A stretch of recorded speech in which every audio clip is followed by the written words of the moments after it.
তো কি অবস্থা সবার, আমি দা নিউজ বং। আর আজকে আমরা কথা বলবো সৌরভ যোশীকে নিয়ে। সৌরভ যোশী বড় ইউটিউবারদের স্ট্রাগল শেয়ার করেছে। হ্যাঁ, নর্মালি ক্যামেরার সামনে বড় ইউটিউবারদের লাইফ অনেক ভালো দেখায় মানুষের কাছে, বাট বিহাইন্ড দ্য সিন অনেক রকমের ইস্যু এবং স্ট্রাগল থাকে।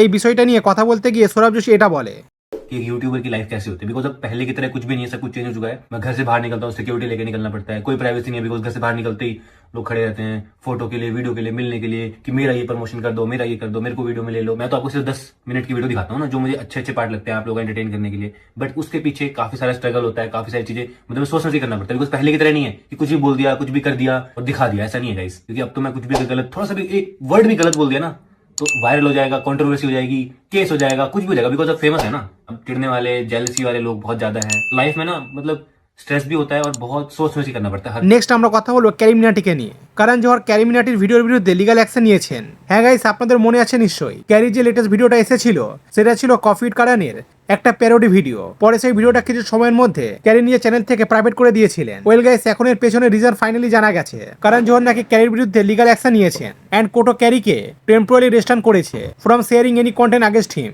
কারণ জোহরের দিক থেকে যারা অ্যাডভোকেট অ্যাপিয়ার করেছিলেন তারা বলেছিলেন যে ক্যারি মিনাটি এবং কিছু আদার সোশ্যাল মিডিয়া ইনফ্লুয়েন্সার কারণের বিরুদ্ধে ডেফোমেন্টারি স্টেটমেন্ট পাস করেছিলেন। এই ডিফেন্সে ক্যারি মিনাটির অ্যাডভোকেট কাউন্টার করে বলেন যে ভিডিওটা নিয়ে এখানে কথা হচ্ছে সেটা আমরা অলরেডি টেক ডাউন করে দিয়েছি, ওই কন্টেন্ট অলরেডি রিমুভ হয়ে গেছে। তাহলে কোর্ট অ্যাপ্রোচ কেন করা হলো কারণ জোহরের পক্ষ থেকে? এরপর অন্য দিক থেকে রিপ্লাই আসে, হ্যাঁ ক্যারি মিনাটি তার ডিফরমেন্টারি ভিডিওস টেক ডাউন করেছে, বাট ওই ভিডিওগুলি অলরেডি মিলিয়ন্স অফ মানুষ দেখে ফেলেছে এন্ড নো কিছু লোক এখনো সেই ভিডিওর কিছু ক্লিপস রিলসে পোস্ট করছে। তারপর কোর্টের দিক থেকে রুলিং আসে যে ক্যারি মিনাটি এবং যারা সোশ্যাল মিডিয়া ইনফ্লুয়েন্সার তাদের টেম্পোরারি রেস্টেড করা হচ্ছে যাতে তারা কারণের বিরুদ্ধে কোনো কন্টেন্ট, ভিডিও, ইন্টারভিউস এবং পোস্ট করতে না পারে।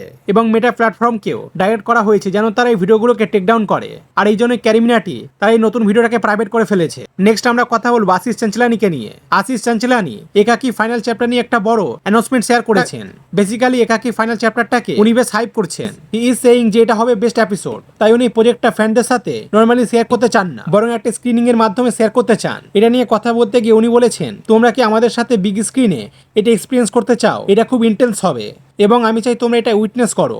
পিএস টিকিট ফ্রি থাকবে এবং উনি এটা ক্লিয়ার করেছেন যে স্ক্রিনিং আর ইউটিউব রিলিজ একদম সেম টাইমেই হবে। নেক্সট আমরা কথা বলবো রাজপাল যাদবকে নিয়ে। তো রাজপাল যাদব 5 কোটি টাকা ঋণের মামলায় এখন জেলে আছেন। আপনারা জানেন উনি রিসেন্টলি কোর্টের নির্দেশে সারেন্ডার করেছেন যে 5 কোটি টাকা ঋণ ছিল, সেটা এখন ইন্টারেস্ট মিলিয়ে প্রায় 9 কোটি টাকায় পৌঁছে গেছে। এই মামলায় বলিউড ইন্ডাস্ট্রি অনেকেই তাকে সাপোর্ট করেছেন, অনেকেই তাকে টাকা ডোনেট করেছে। কিন্তু কালকে একটা বড় আপডেট এসেছে, কোর্ট রাজপাল যাদবকে বেল দিতে অস্বীকার করেছে। যারা রাজপাল যাদবের বিরুদ্ধে কেস করেছে তাদের লয়ার কোর্টে বলেন রাজপাল যাদব মোট 60টা চেক দিয়েছিলেন, প্রতিটা চেক ছিল 1.5 কোটি টাকার, কিন্তু সবগুলো চেকই বাউন্স করে। এরপর লোয়ার কোর্ট প্রতিটি চেকের জন্য 3 মাস করে সাজা দেয়, সাথে 1.5 কোটি টাকা জরিমানাও ধার্য করা হয়। এরপর রাজপাল যাদব ওই রায়ের বিরুদ্ধে হাইকোর্টে আপিল করেন, কিন্তু কোর্ট বলে মামলায় তেমন মেরিট নেই, তাই সাজায় কোনো স্টে দেওয়া যাবে না। তারপর উনি কোর্টের স্টেটমেন্টের কথা বলেন এবং টাকা মিটিয়ে দিতে রাজি হন, কিন্তু তবুও পুরো টাকা দেননি। একাধিকবার কোর্টকে বলেন টাকা জমা করবেন। সেই সময় তিনি 75 লাখ টাকা জমা দিয়েছিলেন,